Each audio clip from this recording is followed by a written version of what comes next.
Hello বন্ধুরা, আসসালামু আলাইকুম। আমি শ্যামলী চলে এলাম নতুন একটা রেসিপি নিয়ে। আপনারা সবাই কেমন আছেন? আমি ভালো আছি। আজকে একটা দুর্দান্ত রেসিপি হতে চলেছে। চলুন রেসিপিটা তো করা যাক। আজকে বলুন তো কী রানবো। আজকে হলো আমাদের ভাষায় বলে ধুন্দুল। আপনাদের ভাষায় এই সবজিটাকে কে কে কী নামে চলে, বিভিন্ন জায়গায় বিভিন্ন নামে জানে, কিন্তু আমাদের ভাষায় এগুলোকে বলে ধুন্দুল। তাই আজকে রান্না হবে ধুন্দুল আর আলু দিয়ে রসা রসা ঝোল।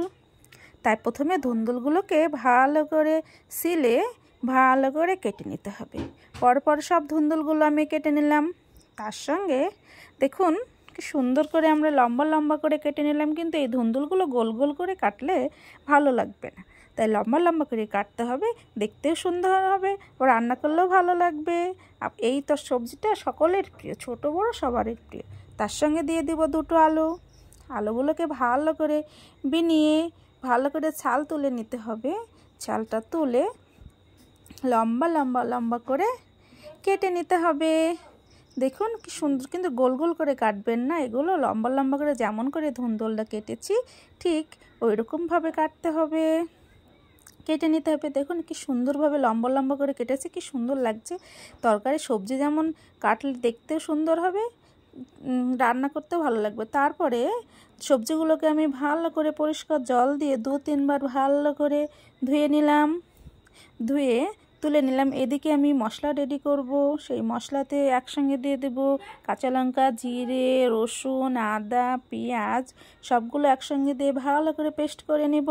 তারপরে কড়াইতে তেল গরম হয়ে গেলে তাতে পেঁয়াজ কুচি দিয়ে ভালো করে, তাতে লবণ, হলুদ দিয়ে ভালো করে একটু নেড়ে তার মধ্যে আগে থেকে তৈরি করে রাখা মশলাটা দিয়ে দেব।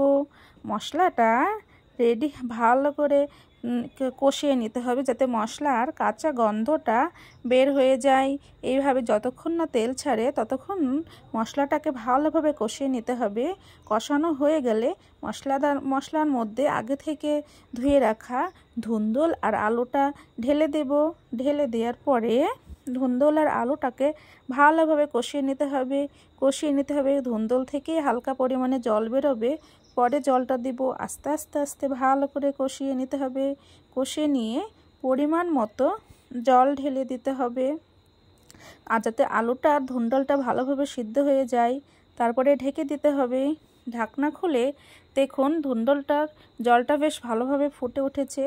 তারপরে ধুন্দুলটার রান্নাটাকে ভালো করে দেখতে হবে যে আলুটা ধুন্দুলটা সিদ্ধ হয়েছে নাকি। তারপরে ঢেলে নামিয়ে নিতে হবে। নামিয়ে নেওয়ার পরে কড়াইতে আবার তেল আর পাঁচফোড়ন দিয়ে, তাতে পাঁচফোড়নটা ভাজা ভাজা হয়ে এলে তাতে আবার সবজিটা দিয়ে দিতে হবে। এখানে 2বার তেল দিলাম, তার কারণ সবজিটা খেতে ভালো লাগবে।